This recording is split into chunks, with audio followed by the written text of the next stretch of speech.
activités économiques autour de ça. Et surtout, il y avait cet esprit de rencontre entre les populations. Les gens se rencontraient, les artistes du Nord, du Sud, du Mali, des autres régions. Tout le monde est ensemble, on fait la musique. Donc il y avait aussi ce côté social. En Afrique de l'Ouest et au Mali en particulier, la relation entre tourisme et culture, c'est étroite. Une fois, il y a un vieux, je me souviens, il y a un vieux qu'on a interviewé qui venait louer les tentes et ses chameaux. On lui a dit alors pourquoi toi tu viens au festival, tu es vieux, tu n'aimes pas la musique, normalement tu dois être un marabout, tout ça. Il dit non, je viens pour avoir de quoi faire vivre ma famille. Il dit c'est quoi? Il dit je loue des tentes, je loue des chameaux. Ce que je gagne ici, ça me fait nourrir ma famille pendant 6 mois. Alors la journaliste lui demande mais qu'est-ce que tu fais les autres 6 mois? Il dit j'attends le prochain festival. Je ne dirais pas qu'on a changé toute la région ou tout le nord du Mali, mais honnêtement, il y a quand même des centaines de familles, des milliers de personnes. C'est déjà quelque chose. C'est juste une participation à l'activité nationale, mais il faut en être fier.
N'importe quel voyageur qui va dans les régions du Nord, il peut apercevoir qu'il y a une différence d'infrastructure. Infrastructure, ça veut dire les routes, ça veut dire l'éducation, ça veut dire l'accès à l'emploi. Et déjà, les régions du Nord, ils sont soumises à un, disons, contexte géographique particulièrement dur. C'est les déserts du Sahara ou bien les portes du désert du Sahara. Donc disons qu'il n'y a pas de conditions si favorables comme dans d'autres régions. Et en plus, dans le passé, il n'y a pas eu tellement d'investissements dans ces régions.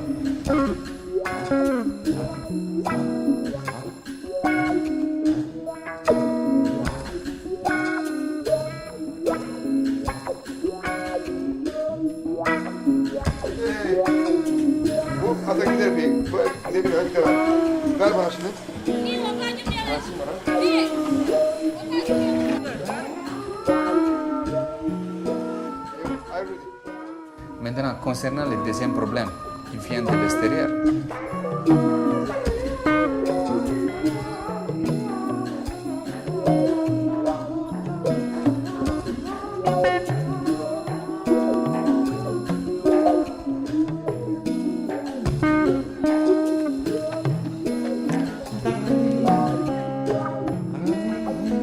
ça c'est une dynamique sûrement plus complexe qui traverse tout le Sahel, pas seulement le Mali, et je dirais tout le monde. Les problèmes du terrorisme, on sait qu'ils ont frappé les principales capitales d'Europe, ils ont frappé les États-Unis, plusieurs pays en Afrique, donc personne n'est pas à l'abri de ces fléaux.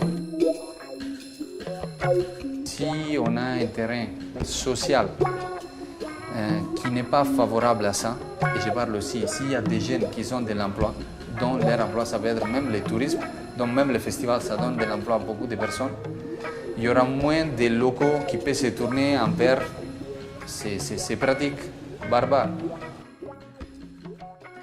Je m'appelle Salem Ouldalhaj, né à Tombouctou vers 1940. Pour vous parler un peu de l'histoire de cette ville,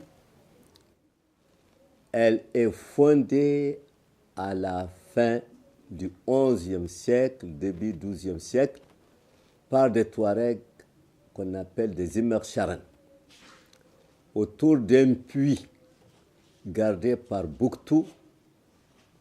Immédiatement, autour du puits, il y a eu un gros village. Grâce aux pirogues qui quittent le sud du Djenné jusque-là à Tombouctou, et aux caravanes de chameaux qui quittent la Méditerranée, qui traversent le Sahara pour venir ici. En 1325, la ville a été prise par Kanka Moussa. Après, c'était les Touaregs qui sont venus. Après les Touaregs, nous avons le Songoï, en commençant par son hiver, plus Askia. En 1591, les Marocains ont envahi la boucle du Niger. Et ça a duré longtemps, jusqu'à vers 1833 à peu près. Et de là, Tombouctou était sous la domination des Peuls. Après les Peuls, les Toucouleurs. Après ceci, les Touaregs sont revenus. Et là, c'était la conquête coloniale et les Français sont rentrés dans cette ville en 1893. Et cette ville, à travers son histoire, s'est enrichie par le commerce transsaharien. C'est-à-dire des marchandises qui quittent le Sahara, le sel qui quitte la Méditerranée, et des marchandises aussi du Soudan, même de l'Afrique occidentale, dans des cases pirogues arrivent jusqu'à Tombouctou, comme l'or, les esclaves et autres. Alors c'est ainsi que la ville a connu des savants et aussi des saints. Ils sont enterrés dans leur propre maison, c'est ce que nous appelons les mausolées. Et il y en a qui sont dans les rues.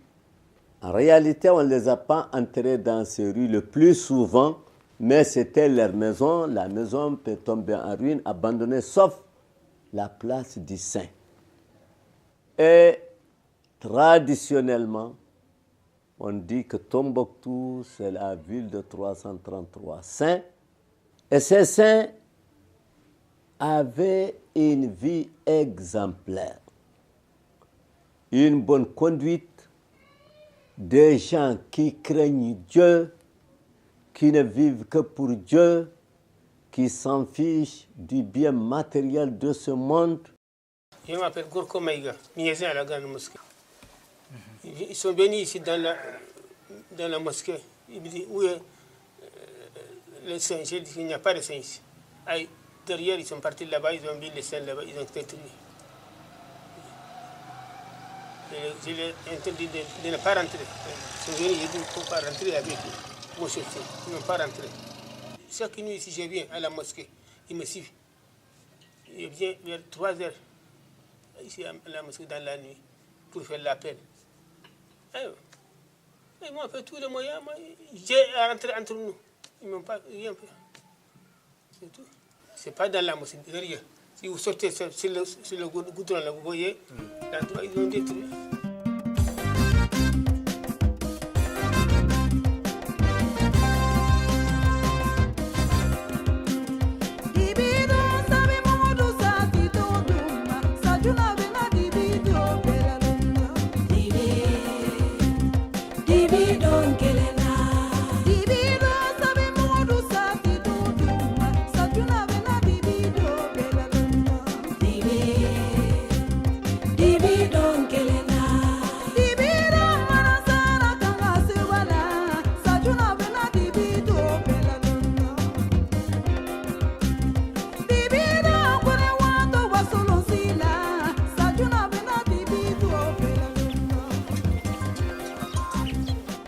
Les mausolées de ces saints ont été détruits à cause des événements que nous connaissons tous, mais aujourd'hui, les descendants de ces saints, ou bien les alliés qui s'occupent de ces saints, de ces mausolées, voulaient construire les mêmes mausolées, mais l'UNESCO a promis de faire le travail et c'est ce qu'on attend.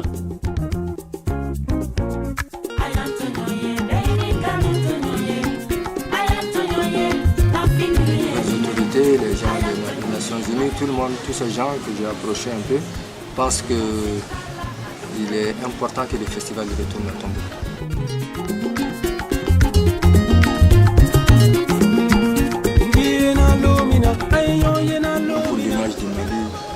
toute cette presse qui va venir, qui est venue il y a quelques mois pour couvrir la guerre, pour prendre des photos de cadavres. Si elle revient dans quelques mois pour faire la photo des concerts, de la fête, des danses, vous voyez, c'est encore mieux pour le Mali.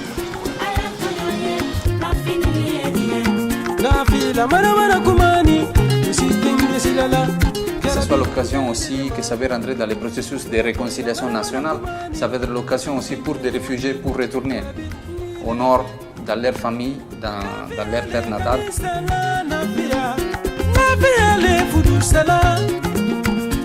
Mais avec l'occupation, il y a eu un peu de désordre, les gens sont partis de tous côtés et maintenant la vie est en train de reprendre, la vie reprend son cours normal.